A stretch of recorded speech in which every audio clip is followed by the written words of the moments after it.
Bonjour et bienvenue sur Megathème. Nous poursuivons le cours de mécanique appliquée des classes de première industrielle avec les outils mathématiques en troisième partie. Dans cette présentation, nous allons établir des relations à partir des rapports trigonométriques. Nous intégrons ces notions à travers le terme table élévatrice, qui est un système mécanique utilisé comme élévateur de charge. Comment fonctionne un système? Nous avons ici une visualisation 3D du mécanisme et également une visualisation 2D du mécanisme.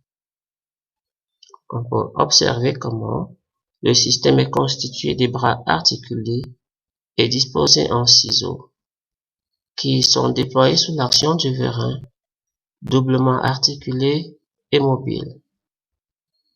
L'objectif ici, c'est de déterminer la relation qui lie la hauteur variable h de la table en fonction de l'ouverture entre les bras alpha.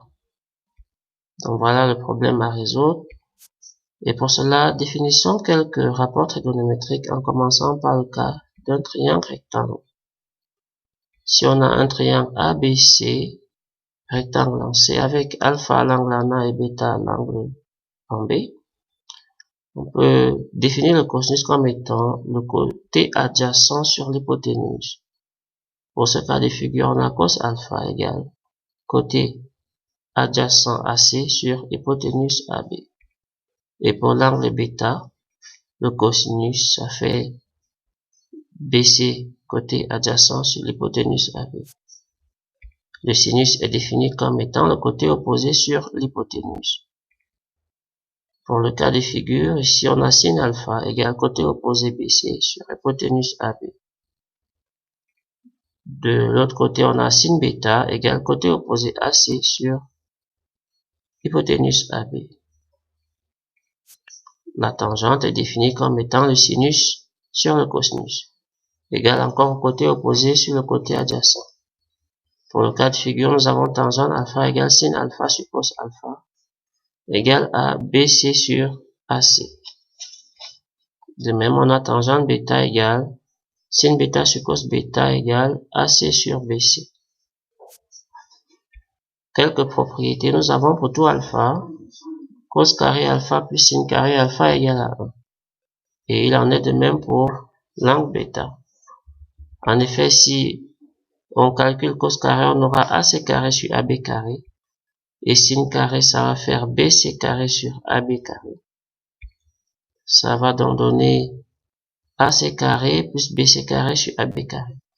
Et si on se situe dans le triangle rectangle, la propriété de Pythagore nous permet de dire que AC carré plus BC carré est égal à l'hypoténuse au carré. Donc le numérateur vaut également AB carré, soit en simplifiant, on a 1. Voilà une démonstration de la première propriété. De même, comme deuxième propriété, on a cos alpha égale sin bêta. Dans un triangle rectangle, on va dire que les angles complémentaires, si les deux angles sont complémentaires, alors le sinus de l'un est égal au cosinus de l'autre. Ce qui se traduit par cos alpha égale sin bêta. Et de même, on aura cos bêta égale sin alpha égale BC sur AB. Et pour les tangentes, on aura la tangente alpha fois tangente bêta égale à 1. Autrement dit, deux angles sont complémentaires, alors on a la tangente de l'un est égale à l'inverse de la tangente de l'autre. Ce qui se traduit par cette relation qu'on peut vérifier. Alors, on peut généraliser la notion de rapport trigonométrique d'un angle dans le cadre d'un cercle trigonométrique de rayon 1. Donc, si on place par exemple un point M quelconque repéré par un angle alpha sur le cercle trigonométrique, on dit que le cosinus de l'angle alpha est l'abscisse du point M. En effet, si on projette M sur OX, qu'on appelle par exemple H, alors l'abscisse de M est tout simplement la mesure algébrique OH et qui vaut le cosinus. En effet, si on applique la définition du cosinus dans le cadre du rectangle OHM, on va voir que cos alpha égale OH, côté adjacent sur OM qui est ici l'hypoténuse. Or, OM égale à 1, parce que cercle trigonométrique, on voit bien que cos alpha égale à l'abscisse OH. Alors, de même, on va dire que le sinus de l'angle alpha est l'ordonnée du point M, soit donc égal ici à la mesure algébrique OK, tout simplement. Alors, la tangente sera tout simplement le sinus sur le cosinus est égal à ordonnée sur abscisse, tout simplement. Alors, ce qui nous amène à voir que tout simplement pour tout alpha, on a le cosinus de alpha qui est compris entre moins 1 et 1 et que le sinus de alpha est compris entre moins 1 et 1. Voilà. On peut maintenant voir la construction des rapports trigonométriques de quelques angles particuliers que l'élève doit retenir. Alors, si on est par exemple alpha égale à 0, pour alpha égale à 0, le point M se situe sur l'axe des abscisses et on a donc l'abscisse qui est égale à 1 et l'ordonnée 0. On dit donc que cos 0 égale à 1 et que sin 0 égale à 0. Si on évolue avec alpha égale 30 degrés, et donc l'abscisse de M va donner racine de 3 sur 2 et l'ordonnée va donner 1 demi. On dit que cos de 30 degrés égale racine de 3 sur 2 et sin de 30 égale 1 demi. En évoluant progressivement, pour alpha égale 45 degrés, on a l'abscisse qui est racine de 2 sur 2 et l'ordonnée qui est racine de 2 sur 2. On écrit cos 45 degrés égale racine de 2 sur 2 et sin 45 degrés égale racine de 2 sur 2. Pour alpha égale 60 degrés, l'abscisse donne 1 demi. L'ordonnée donne racine de 3 sur 2. On dit que cos 60 degrés égale 1 demi et sin 60 degrés égale racine de 3 sur 2. Pour 90 degrés, on aura l'abscisse qui est 0 et l'ordonnée qui est 1. Donc cos 90 degrés égale 0 et sin 90 degrés égale 1. Pour 120 degrés, on aura l'abscisse égale à moins 1 demi et l'ordonnée égale à racine de 3 sur 2. On a donc ces valeurs et on termine avec 180 degrés. On va voir que l'abscisse ici c'est moins 1 et l'ordonnée c'est 0. On va donc dire que cos 180 degrés égale à moins 1 et sin 180 degrés égale 0. Donc cette construction nous amène à avoir ce résumé dans un tableau pour les angles allant de 0 à 180 degrés avec leur correspondance en radians. Donc une fois qu'on a les cosinus et les sinus pour chaque angle, on peut calculer la tangente qui en est le rapport de sinus et cosinus. On va remarquer que la tangente de pi sur 2 est infinie, c'est pourquoi on a mis le noir ici.